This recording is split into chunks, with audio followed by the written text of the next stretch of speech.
What's up everyone, it's Alpo, back with my second video. So we had some great feedback on my first video, which was how and where to find a trade. If you haven't checked that video out, just check out my channel, subscribe and give it a like or comment. I'm going to start doing these videos a little bit more frequently. I think it's a good thing for the community if everyone can learn how to use the TA tools and a little bit more about mindset and all that sort of stuff. So let's start on the second video, which is Fibonacci Retracement. A lot of you know how to, they know why it works, and some of you might not know why it works. So the only reason this works, guys, is because it acts as a support and resistance for traders. Now, traders use this tool a lot, which is why it works, because their buy orders are set on these particular retracement levels. That's the only reason it works. It's not a magical tool that just bounces off numbers. It works because there's support on the retracement levels. That's it. Make that clear, guys.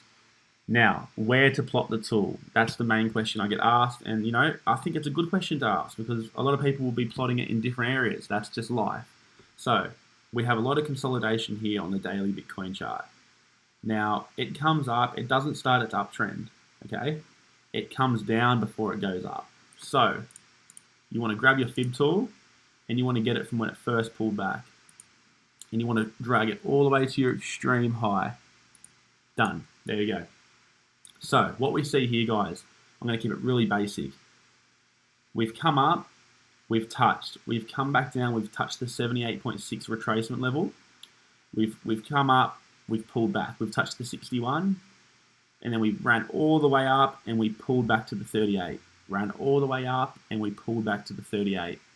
Ran all the way up, pulled back to the 38, ran all the way up. Now we broke down here, guys, but it picked up at the 50 fib. Now, if you had a buy order in here and you sold there, that's 18%. That's why traders use it, because they know there's buy orders on the fib levels and it's going to help push the price action. That is all, guys. I'm going to show you guys on a 4-hour chart, a little bit easier. So let's go to 4-hour Bitcoin USD. Wait for this to load. So I'm going to make it really clear. Make it really big so everyone knows what I'm up to. So you don't have to always fib the whole chart. You can Fibonacci retrace segments of price. You can even Fibonacci retrace a candle. So you grab the bottom, you drag it to the top, the absolute top. Okay, guys. And what this is going to show you is where to put buy orders and where traders are looking. So we come up right, we have price action, we touch, we bounce. We come up, we bounce. Now, it's pretty obvious that they're bouncing exactly on the fib levels or the fib zones.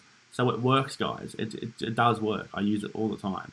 So we come up, we bounce. We come up, we bounce. We come up, we pull back. We come up, we pull back. We come up. Now we're finding a little bit of support around the 23.6 mark, which is pretty cool to see. We're around the 8.4 to 8.7 mark, which is really good. Now, what you want to know, guys, is always wait for a pullback.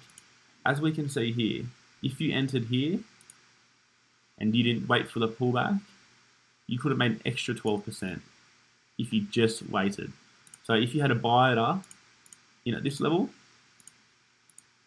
you would have made an easy 13% on your money just for waiting for a pullback. Now I want to show you guys another example here. This is Z Classic. This went on run today. And I just want to show you the importance of a pullback. So it sort of consolidates, comes up a little bit, it doesn't have a pullback, had its first big downtrend, then we start the fib. So we come up, guys, we run. Now a lot of you would have entered up here. A lot of you would have got FOMO and sort of entered around this mark. Why didn't you wait for a pullback on the fib?